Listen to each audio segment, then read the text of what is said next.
o quanto o Brasil é forte o suficiente para se proteger e ou reagir a essa intromissão externa? Essa é uma pergunta de 1 milhão de sacas de café, uma pergunta de 1 milhão de dólares ou 1 bilhão de dólares. É muito difícil, porque nós temos dois modos de enfrentar isso, ou talvez três. Um é denunciando isso à Organização Mundial do Comércio, que é uma coisa que não existe, isso não tem muito sentido, porque isso não tem força nenhuma, isso é que nem a ONU, né? É avisar a ONU que aconteceu isso num país tal, isso não serve para nada. O outro modo é a negociação, que parece que eu vi hoje nos veículos de comunicação geral que o Trump disse que se nega a negociar porque ele centralizou tudo nele mesmo e, portanto, ele se nega a negociar. Portanto, esse também é um caminho da negociação que os outros países fizeram, mas ele tá mesmo enfesado com o Brasil, ele quer pegar o Brasil. Então, isso também não serve. Aí o Brasil só tem o caminho da retaliação, no sentido de que ele também levanta as suas tarifas e começa a tentar vender para novos parceiros. E aí tem um pouco de resiliência, né? Aí o Brasil tem que. Aí tem uma questão, André, muito importante.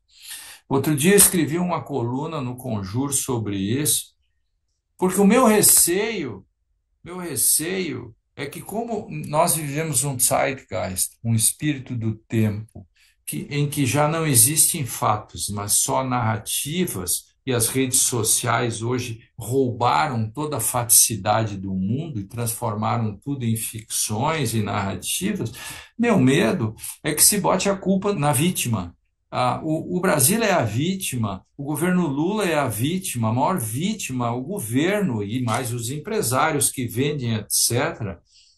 E pela narrativa de rede social, etc., de repente, na medida em que, se as medidas forem, se o tarifaço for efetivamente implementado, 15, 20, 30 dias depois, começa a virar, começa a própria grande mídia, de repente, outros, começarem a dizer, mas também o governo Lula, enfim, poderia ter, então, aquele dia, quando o Lula disse aquilo lá no Chile, isso irritou mais ainda o Trump. Ou seja, a culpa que é do bolsonarismo pelas sanções e pelo tarifaço contra o Brasil, de repente, o meu medo, se o próprio governo não estabelecer uma linha de ação e uma narrativa consistente, objetiva, para que isso não se jogue contra ele, entende? O cara é assaltado de noite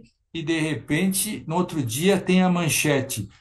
Saiu o vacilão, saiu à noite, foi assaltado. O cara disse, pô, mas não é culpa minha, eu saio a hora que eu quero. Então, o Brasil, de repente, está nessa situação de levar as culpas por ser assaltado.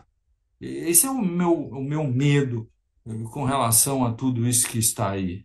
O filho do presidente foi para os Estados Unidos fazer conspirações, ele assume que conspirou, ele vibra com o resultado, o pai vibra com o resultado, o pai financia ele, o pai manda dinheiro para ele, e, e isto já é suficiente para um novo enquadramento do Bolsonaro e também do seu filho. E as pessoas, engraçado que eles dizem que não há democracia. Não há democracia, eles ainda não foram presos. Entende? Veja como o governo, como o sistema jurídico brasileiro ele é paciencioso, digamos, com a turma do Homo Bolsonaros, né? Essa nova figura, né? Da família Bolsonaro, dos amigos do Bolsonaro, que acabam tensionando, né? Você conspira com o Donald Trump decreta a tarifação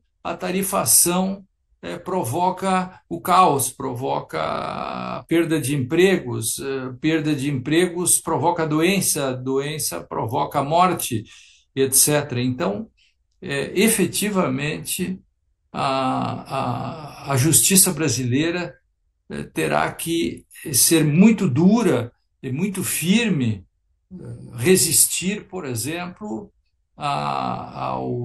às críticas para que o Bolsonaro ou alguém de sua família seja enquadrado, né?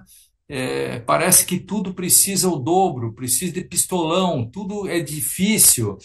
Outro dia, o Bolsonaro, a atenção que a imprensa dá ao Bolsonaro e aos Bolsonaros é uma coisa espantosa, fora de qualquer limite, né? O modo como isso se encalastrou na sociedade brasileira, né?